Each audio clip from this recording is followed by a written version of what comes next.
Hi friends, எல்லாருக்குமே வணக்கம். விஜயகாந்த் இறந்துட்டாரு. வடிவேலு பத்தினாக்கா மறைவுக்கு போவே இல்லை. ஸோ அதை பத்தி மக்கள்கிட்ட தெரிஞ்சுக்கலாம்.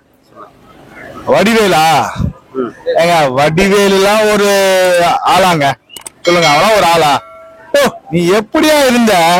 ஓ, சின்ன அக்கௌண்ட்ல வந்து விஜயகாந்த் கொடை பிடிச்சிக்கிட்டு 250 ரூபா சம்பளம் அவனுக்கு. 250 ரூபா சம்பளம் உனக்கு, புரியுதா? நீ எந்த சாவுக்கு போற? நீ பெரிய அப்பாட்டகரா? அவ்வளவு பெரிய ஆளா நீ?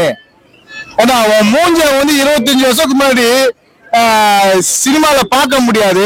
நீ எப்படி இந்த வந்த? எல்லாத்துக்கும் சொல்ல விரும்புகிறேன், மனுஷனுக்கு நன்றி இருக்கணுங்க. ஒருத்தனை தூக்கி விட்டானா அவனை கடைசி மட்டும் அவன் நன்றியோட நடந்தாதான் நம்ம வாழ்க்கையில வந்து பெரிய பெரிய வந்து ஒரு ஸ்டெப் வரும். விஜயகாந்த வந்து நீ வந்து பார்க்கல, இது பண்ணல, எவ்வளவு பெரிய வந்து அது நன்றி கெட்டதனா. அவன் வந்து ஒதுக்கினுங்க. அவன் மக்கள் எல்லாம் உங்களுக்கு கரெக்டா இருங்க, உஷாரா இருங்க.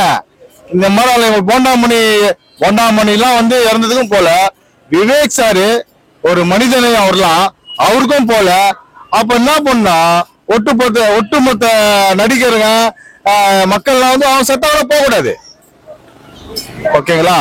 அதனால வந்து நம்ம விஜயகாந்த் சார் பத்தி நான் சொல்லிக்கிறேன் சார். விஜயகாந்த் வந்து ஒரு நல்ல மனிதர் சார்.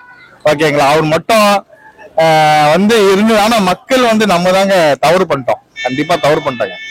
இன்னைக்கு வந்து நம்ம வந்து எல்லாமே சொல்றோம், அவர் ஒரு நல்ல ஆளுமை தலைவர், நல்ல தலைவர், நல்ல மனிதன்றோம். ஆனா நம்மளாம் அவர் வந்து ஓட்டு போட்டு அவர் வந்து உட்கார வச்சுக்கணுங்க, ஒரு சிஎம் ஆகி இருக்கணும். ஆனா அவர் உடல்நிலை சரியானாலும் அவர் வந்து இல்லைன்னா அவர் தான் சிஎம் வந்துருக்க வேண்டியது. எல்லாம் வந்து காலம் வந்து இந்த மாதிரி ஆயிடுச்சு.